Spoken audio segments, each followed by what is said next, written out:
Hello, my name is Maddie, and today I am joined by Ian on cello, Leslie on piano, and Celina and Melissa on violin.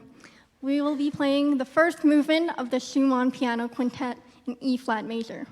Now, a little about Schumann, who was an early Romantic German composer born in 1810, and he really liked to immerse himself fully in a genre of work before moving on. So 1840 was known as his year of the song, as it is when he composed most of his vocal works, and is also the year that he finally got married to Clara, who was the love of his life.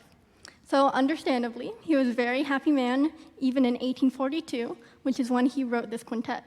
And 1842 is also known as his year of chamber, as it is when he wrote most of his chamber works, including the piano quartet, which is also in E-flat major, the same as this quintet.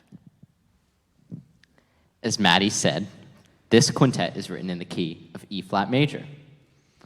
The key of E-flat major creates a genuine feeling of happiness, as well as feelings as openness, magnificence, and love, which certainly match Mr. Schumann's mood at the time of the composition.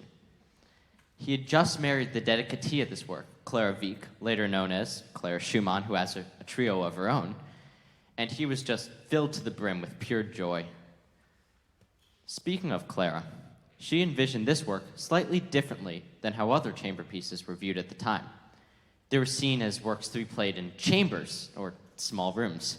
Funny, the name's almost like it. However, she envisioned this work for the concert hall, like we're playing it today, not in one of those tiny rooms. This is a more symphonic-styled work for small ensemble. Schumann explored the human nature, and after reading works of fiction, he created two characters that matched his own personality, which he called Eusebius and Florestan.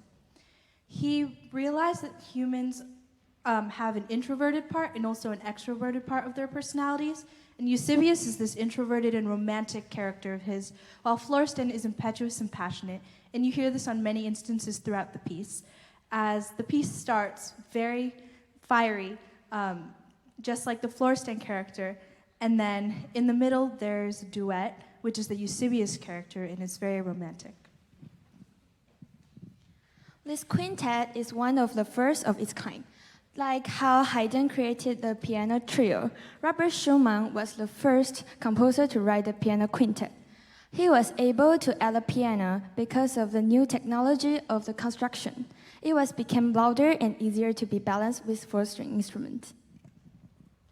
As you heard from Leslie, Schumann had two voices that were constantly contradicting each other as he wrote his music. As a result, in this movement, the character changes are very swift and certainly clear. An example of this is the iconic love duet between the viola and the cello. It comes right after the majestic and overjoyed beginning.